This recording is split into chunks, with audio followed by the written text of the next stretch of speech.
Excellent. So, welcome everybody. Thank you so much for joining us today. I hope that you brought your lunch and that you are ready to learn about Windham and Windsor Housing Trust Shared Equity Down Payment Assistance Program. That's what we'll be talking about today. And a few quick reminders before we get started. So, this info session is being recorded and will be accessible afterwards.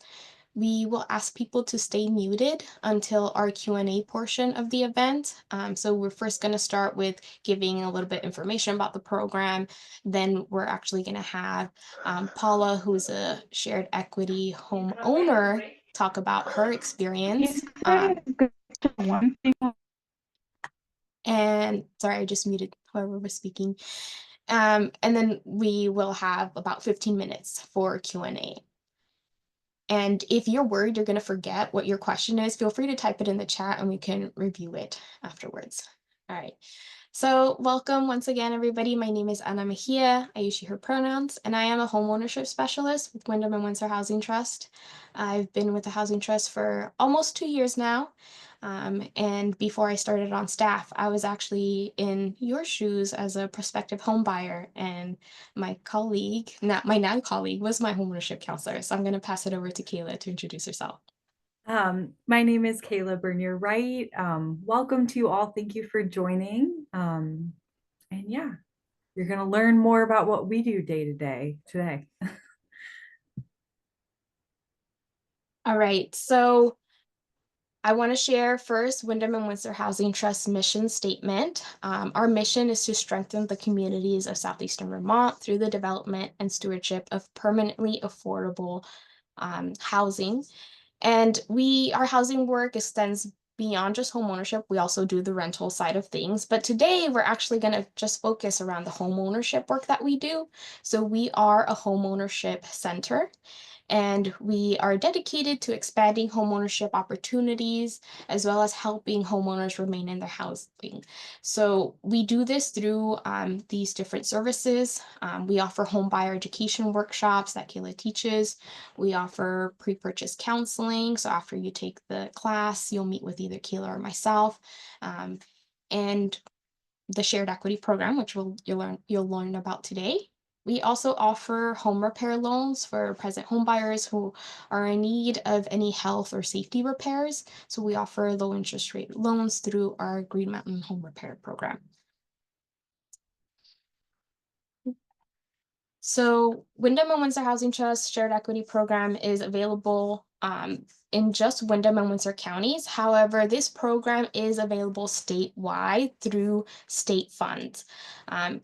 And you can see in this map based on which county you want to buy in. You may be living in a different county, but you want to buy in a different county. So you're going to look at the homeownership center that services the county that you want to live in.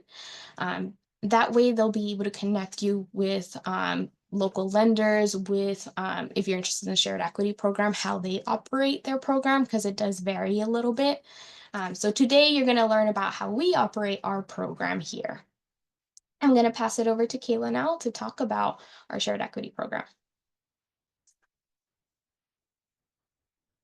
Oh boy, if I can find my unmute button. Hello, all. Okay, so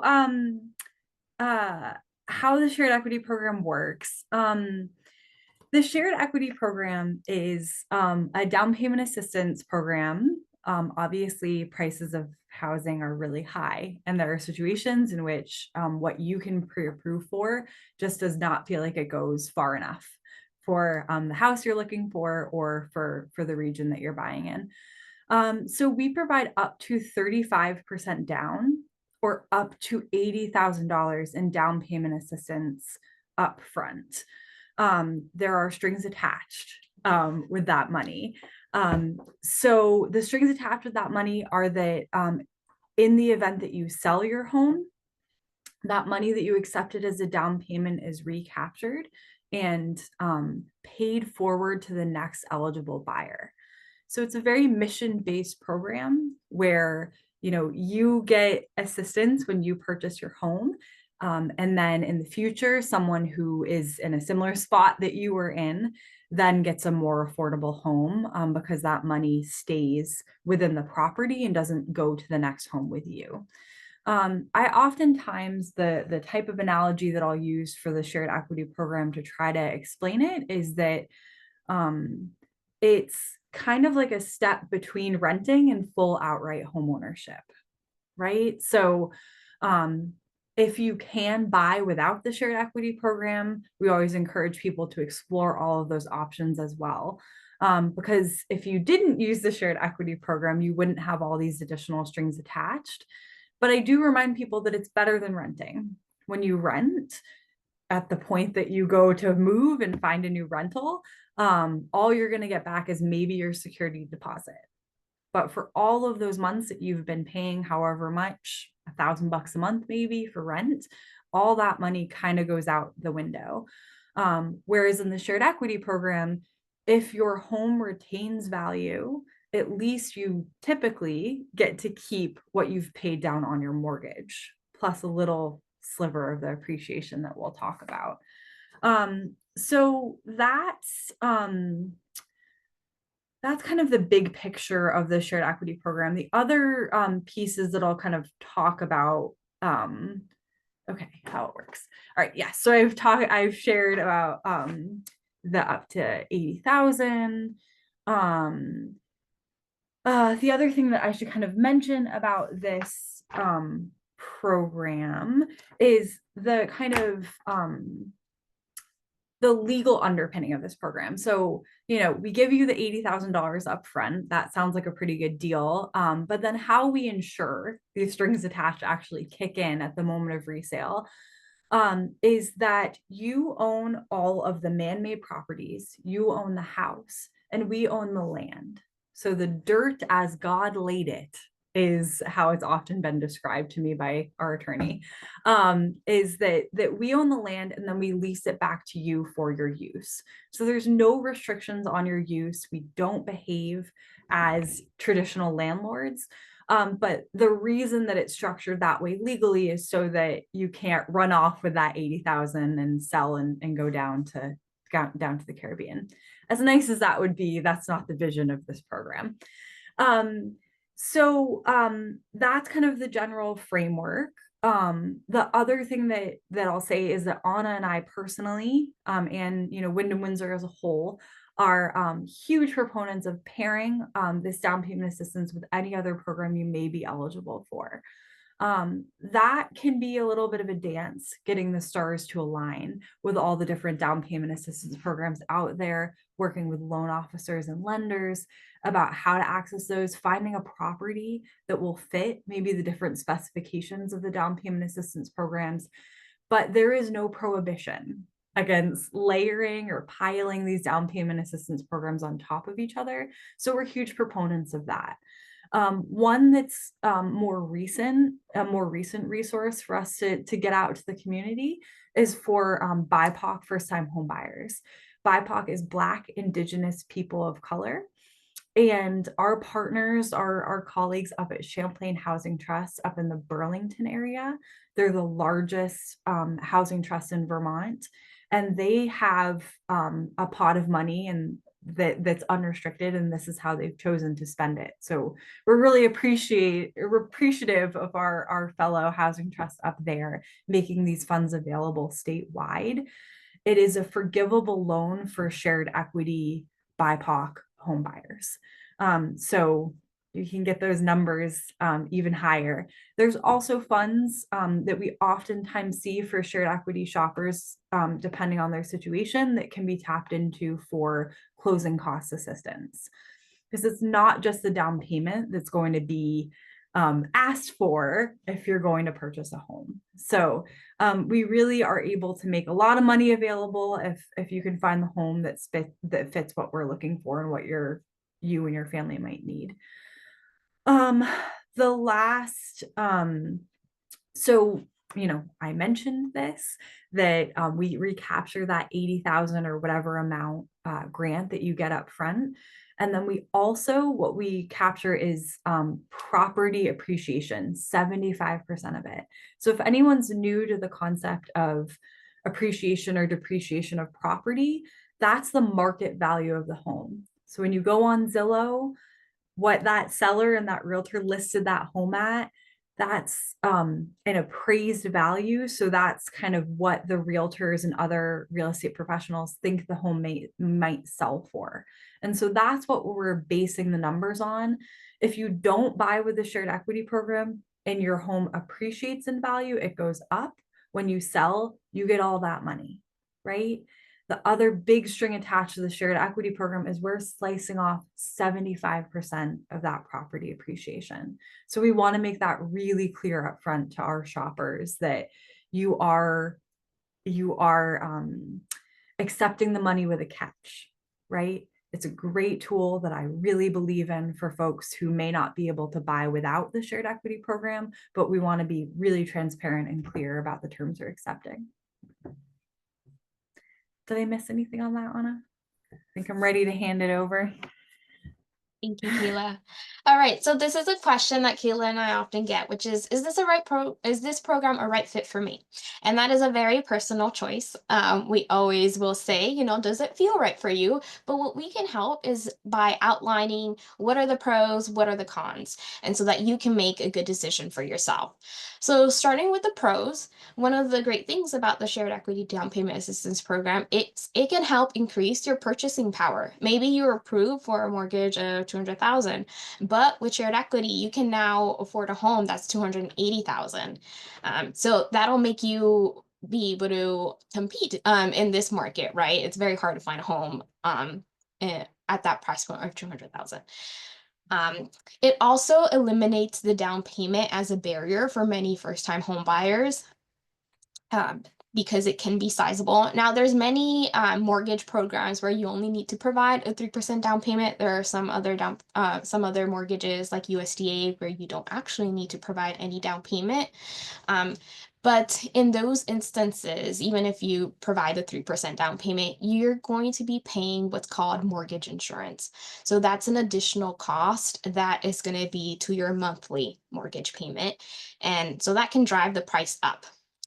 But with the shared equity program, you're going to have at least 20% equity in your home.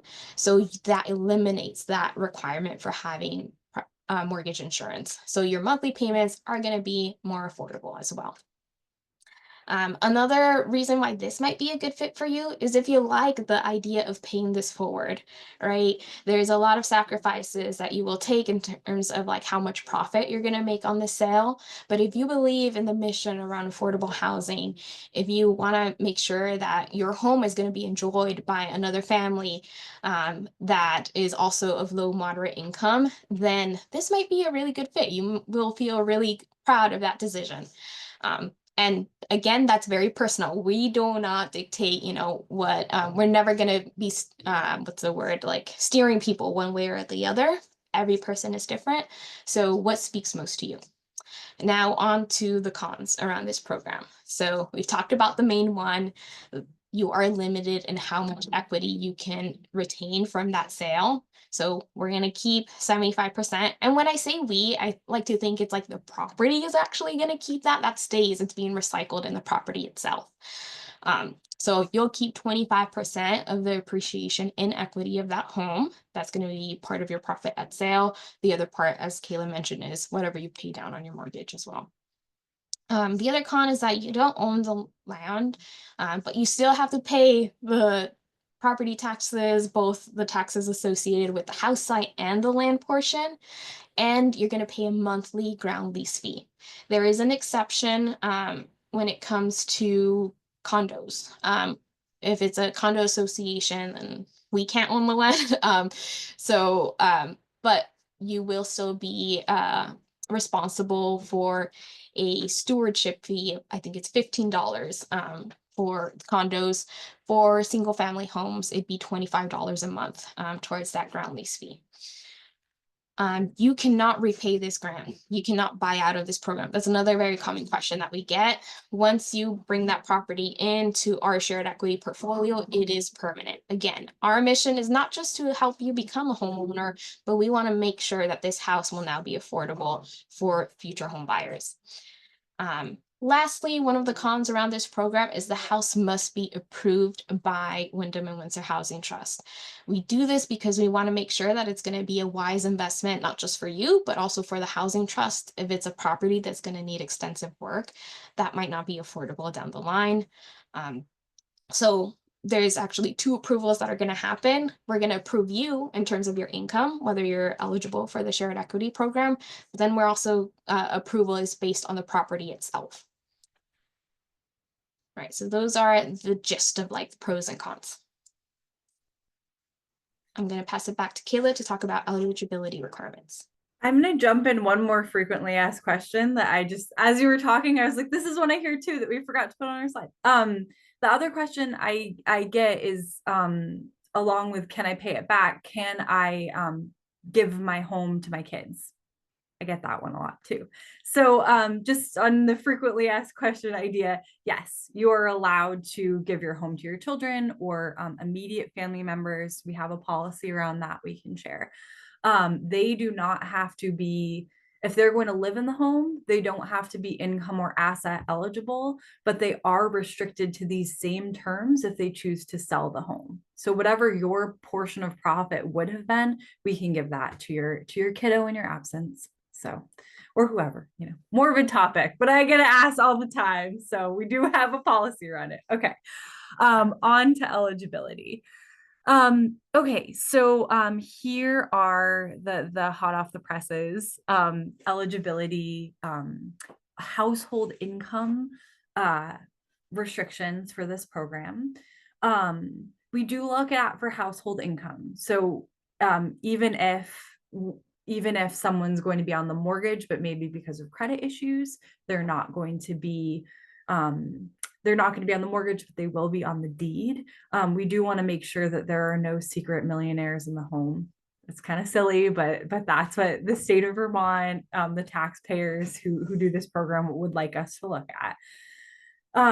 I also will note, just take a close look at these numbers because they're higher. If you've been rejected from food stamps or fuel assistance or something else as a renter, it's not going to be the same income sensitivities for homeownership. We understand that folks are working and needing to pre-approve for a mortgage. So these numbers often surprise people I'm working with, oh, I'm eligible. Yes, you are. We also at Windham Windsor choose to default to the higher statewide numbers as opposed to the just Windham Windsor numbers. So that could be a difference if you are shopping in multiple counties. Champlain Housing Trust, for example, uses slightly lower numbers than we use. So you have to be household income eligible. Minimum, you have to pre-approve for another mortgage. So we've thrown around some of this mortgage terminology already. We're kicking in up to 35%, between 20 and 35% of the purchase price. Who's doing that other 65 to 80% of the mortgage? Some sort of lender, bank, credit union, mortgage company. So they're going to have their own underwriting, vetting specifications. If you can't get a mortgage, then we have to think about what we can do to help you get that mortgage, right? Because we're not lending on 100% of the home. We do have a proof of savings requirement. We like to see at the time of application, shared equity shoppers have at least 3,000 in their savings account. Trust me, I know if you are on Medicaid, Social Security, foods, any of it, reach up. There may be mattress money, under the couch or whatever that you're saving. We get it. And we can have that conversation privately in confidentiality and one-on-one. But we do require some proof of savings because even if you are eligible for all of the down payment assistance and all of the closing cost assistance in the world, there likely is going to be some cash needs upfront to get you from under contract to the closing table. Realistically, we're asking for 3,000 in savings. I like to see 4, even if my borrowers are going to get closing cost assistance, because home inspection requirements, homeowners insurance possibly being needed up front, and appraisal fees, as well as a contract deposit, those 4 things together are going to be needed just to get you to the closing table. Okay. Minimum for borrowers own funds. and completion of homebuyer education and counseling. So Anna will show you where to sign up there for that. But those are some big pieces. The other piece in terms of your eligibility, credit score stuff. So that comes with kind of the mortgage pre-approval territory, is that we often are wanting borrowers to hit a middle credit score of 640. We don't specifically require that at Windham Windsor Housing Trust, but we find that gives you the best interest rates, the most mortgage options, the access to the additional closing cost assistance. If you have less than like 8,000 in savings, we're going to want to see that middle credit score at 640 just to give you good options as you're shopping for a mortgage. But as you will see from Paul later, if you're interested, there's a path we can help you find. Okay.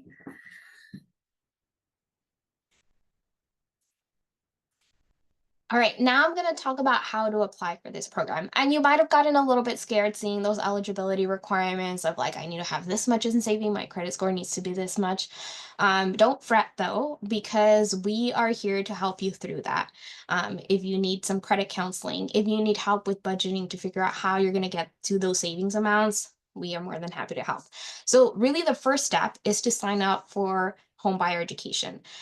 So I have the website linked below, homemattershere.org/how to buy a home. And on the right here is a screenshot of that webpage. If you scroll down, you'll see the offerings of our upcoming classes. So our next one is going to be Saturday, May 19th. Our classes are offered hybrid. So you can participate live in our Brattleboro office or join us via Zoom. It is a 8-hour course. We try to get you out earlier than those 8 hours, but it is a time intensive course. There's a lot of information there. If you're not able to have that chunk of time carved out on a Saturday, all of our classes are on Saturdays, then we do offer a self-paced online version through eHome. So you can reach out to us and inquire about that. There is a $99 fee for taking this course. For the month of June, we do waive that in recognition of June being National Homeownership Month. But you'll need to sign up quick because June often tends to fill up the quickest because there is no cost for that. So be sure to sign up before Friday, June 13th. Generally, we'll have our classes. We ask for a minimum of like 5 people to register in order to hold that class. And if we don't get that minimum, then we might reschedule the class, cancel the class. So you're going to take that course. After you take the course is where either Kayla or myself will reach out to you and schedule an appointment for one-on-one homeownership counseling. And that can be offered in person or on Zoom. We kind of tend to default to Zoom, but it's really based on your preference. And that's where we'll talk about, where are you at in terms of mortgage readiness, and help you identify what your next steps are, how to make this affordable to you. If you've determined that, okay, I am interested in the shared equity program, then the next step is going to be submitting the required documents. We do not have a separate application for the shared equity program, but we do require a lot of information to make sure that you are eligible. It's going to be a lot of that same information that a lender is going to ask. So it's going to be your taxes, your pay stubs, your bank statements. And also very key is a mortgage pre-approval or pre-qualification, ideally a pre-approval, from a participating shared equity lender. But if this all feels overwhelming, it's okay. Again, remember that first step is just sign up to take the class, and then Kayla and I will guide you through the process after that. Okay, so that's how to apply. I'm going to pass it over now to Kayla to introduce our shared equity homeowner. Yes, I was going to say, I was like, Anna's talking about a lot of the hand holding we do after you've taken the course. Here is a hand I held. Paula is a Bellows Falls homeowner who I worked with. She was, her story is wonderful. So I guess I won't say anymore. I'll just say I'm very excited to introduce Paula so she can share her experience. Although it was a little bit long and twisting, she worked really hard and got a lovely home in Bellows Falls. So there you go, Paula. Oh, you're muted. Let's see if we can unmute you. There we go. There you Hello. Yes, I'm very excited to tell my story. It took me over 2 years from the time I decided that I wanted to do this till I purchased my home. Um, so initially, I found out that I needed to improve my credit score. I had a lot of things that were barriers to obstacles. I had no money, no credit score. I was self-employed, single woman. So there were a lot of reasons why I could have believed that I could never own a home. But I really needed to own a home and I really wanted to. And so I took those first steps, contacted Windham and Windsor, and got all of the information like you are, and we started a plan, and it did take. We identified the steps that I needed to take to to to do this, which included in improving my credit score, saving money, having that money in savings.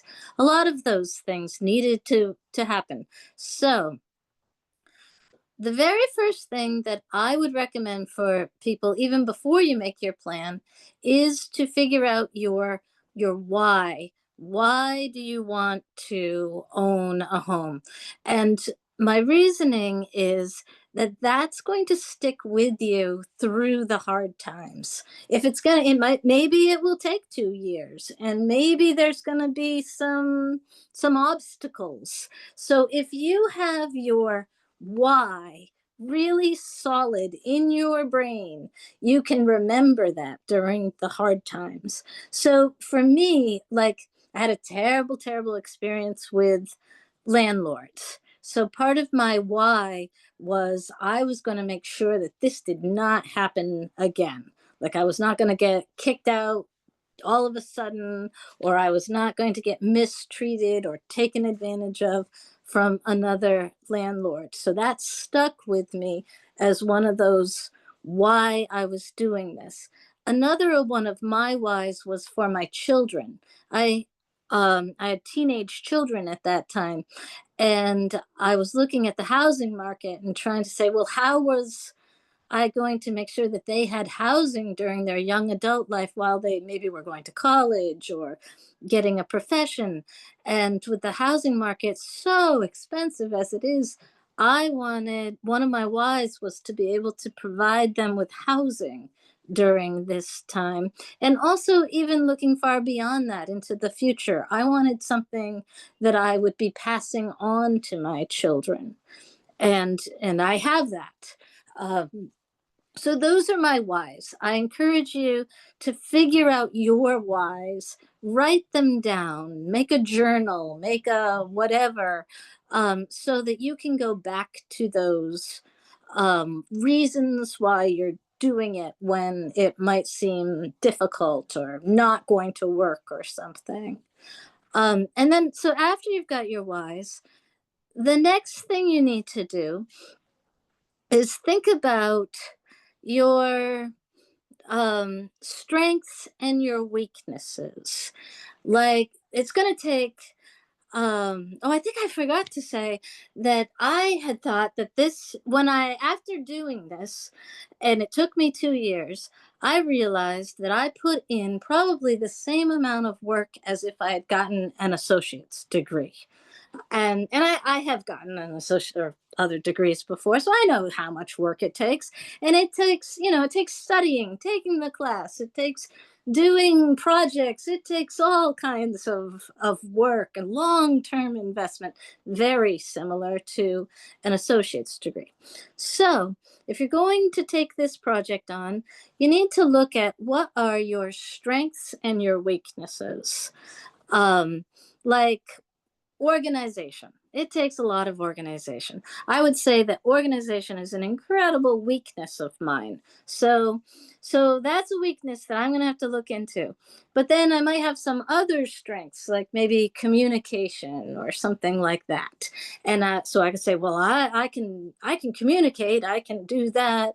I could take the class and learn the information. So those were my strengths. You want to identify your strengths and weaknesses going into this, because next, you also want to build yourself a support team. And this team needs to have people like the counselors at Windham and Windsor. It also, it's going to eventually have your realtor. And that's a very, very, very important person that will in the future be picked for this team that you're building.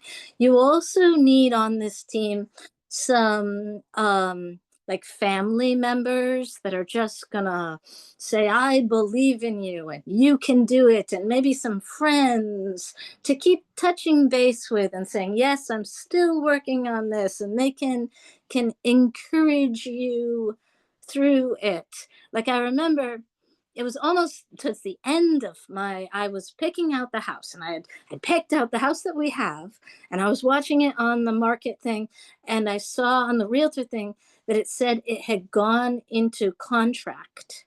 It was under contract. And I was horrified. I started screaming and crying and went crazy. It was my contract that it was under. It was me. I was so what at that moment I needed a friend to say, calm down, it's going to be okay, get all the information. And luckily I did have those people. But so, you need a whole team of people who are going to keep you going, keep you calm, and keep you getting the right information too. So build your support team. It's very, very important to have a whole team of people that can support you and guide you and cheer you on and be there for you if you're going to cry. All right.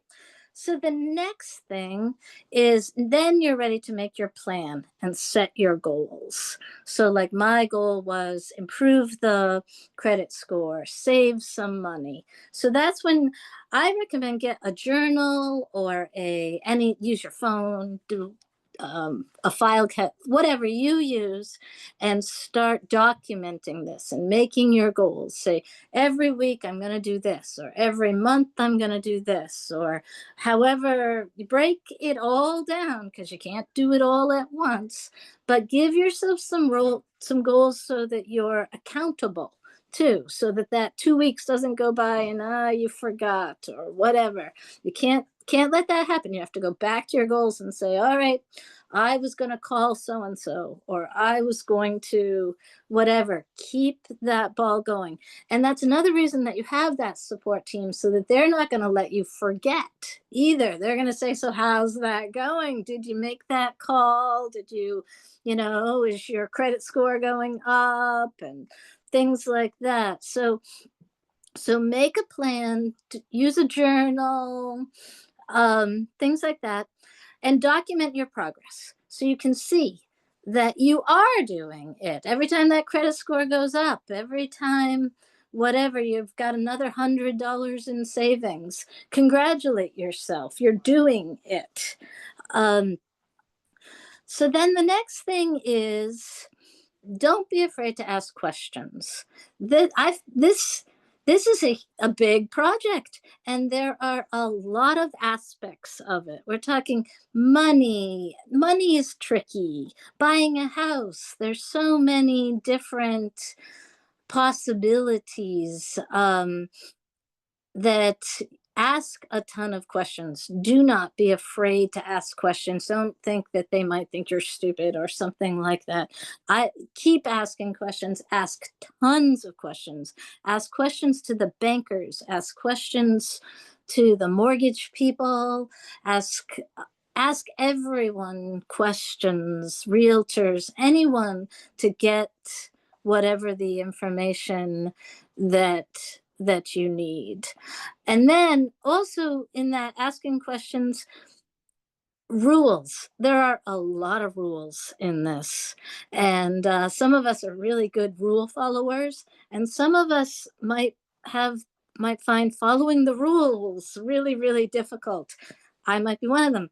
So if rules are challenging to you, you want people that are going to help you with those rules.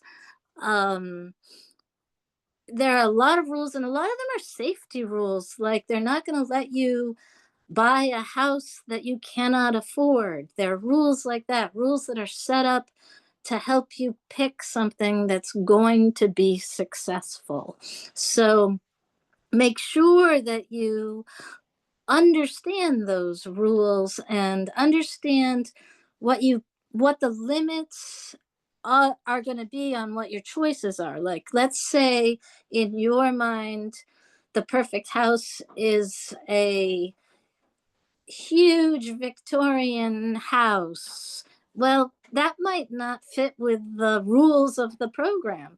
As I remember them, it's a one family kind of unit that you could be eligible. It isn't a huge Victorian, or it isn't with 3 units for the in-laws and things like that. So look at those rules right up front and make sure that what your goals are do align with the rules of the program, because otherwise you're going to be headed towards something that's not going to be possible in the end. And that'll be really, really frustrating. So understand the rules that the bankers have, the rules that the programs have, the rules for eligibility are going to be really, really important when it comes to picking out your house and things like that. Um, the next thing I wanted to say about money, you said people need to have at least 3,000. My personal experience was that I needed to have $5,000 to make it all happen. And if I had not had $5,000, it wouldn't have happened. And $2,000 of that I learned I needed, I think, 3 days prior to the closing. Had I not had it, we would not have closed. It was involved in, I needed to pay a year of insurance up front before we did it. So about money, I would say it does take I would say $5,000 to be absolutely sure that you're going to have enough money in the very end, because in the very end there are surprises. Like, all of a sudden they'll call you and say you need this or that, and it's so stressful. So if there's any way that you could have $5,000 going into that closing, you will be much safer. And then my last thing is just do not give up.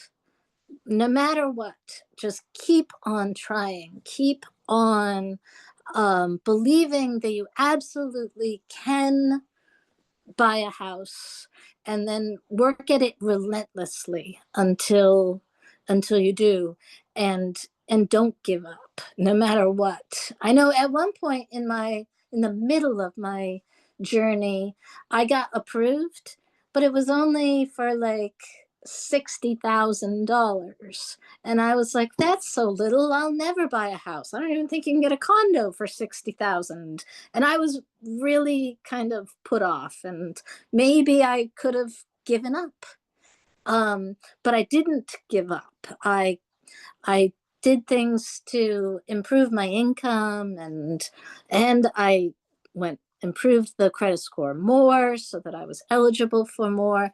And then it was like 6 months later, we tried again. And at that point, 6 months later, I was eligible for enough of a mortgage that I was able to do it. So don't give up. If at first it seems too hard, pull in that team that you created and work together, support each other, get through it, and get your house.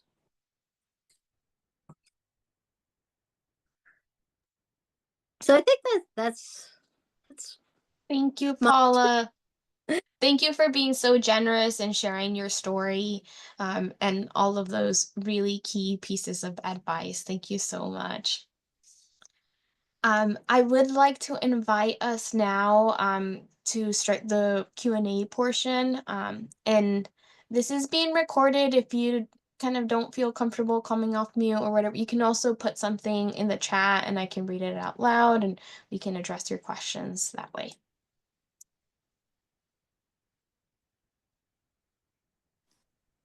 I had a question. Um, I have been on a deed before when I was married. So I've been a homeowner, but also not really because I didn't do any of the home purchasing. I'm just curious if there's any eligibility around first time homeowner and what the qualifications are there.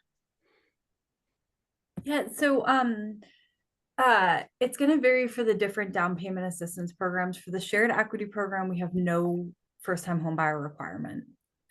We tend to sift out a lot of second time home buyers because of the asset restriction. So you can't have more than $60,000 in non-retirement savings.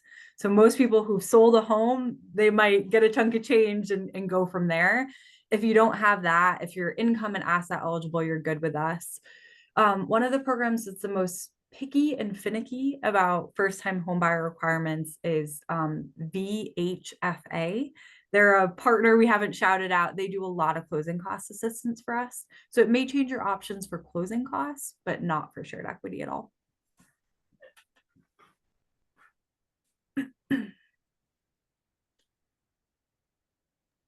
And I just put the link in the chat where you can learn more about the Vermont Housing Finance Agency.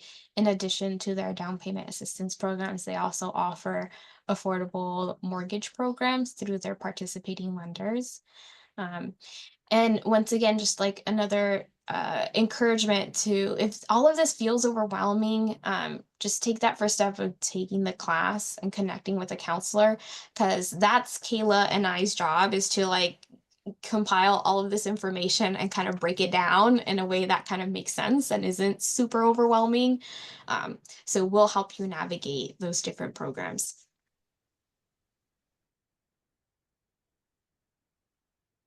How do you like being a homeowner, Paula? How's that treating you?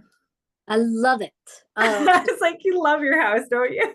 Yeah, I do. I love my house. I really needed the house for feeling safe and feeling and having something that was my own, so that I'm able to garden all around it. Like I have this dream of growing all our own food. So I'm able to put a garden all around my house. And, I have certain colors, obviously, that I like a lot. So I've painted the house purple and I think it's beautiful. So it gives me the freedom to do the things that I needed to be able to do those things. And also, my children both live in it when they're not in college. And so it's giving them the security that they need. It's providing that for my family. And then I was able to participate in a program that's set up so that the house will definitely go to my children, and it's all set up that when I pass away, my children will enter into this same situation that I have, and it's their house. So I feel great about it. It's been an excellent thing for me, and I am absolutely sure that I would not have been able to purchase a house any other way. If this program had not existed, my family and I would not have a house. So I'm grateful.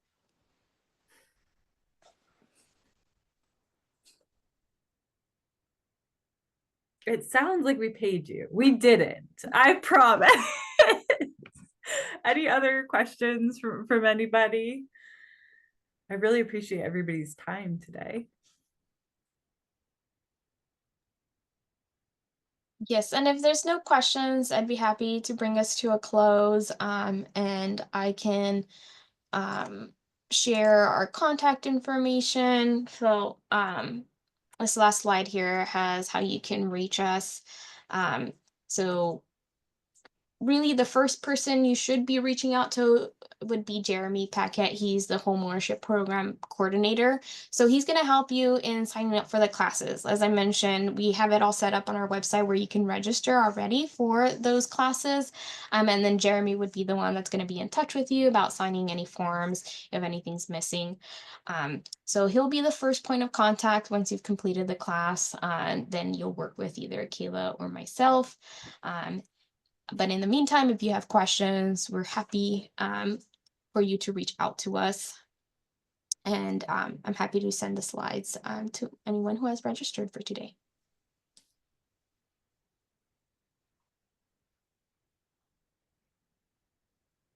Thank you, Anna, for putting this together.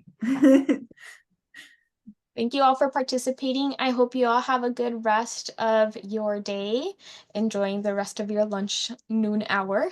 And I will share the recording with people who have participated, who signed up for today. Thank you all.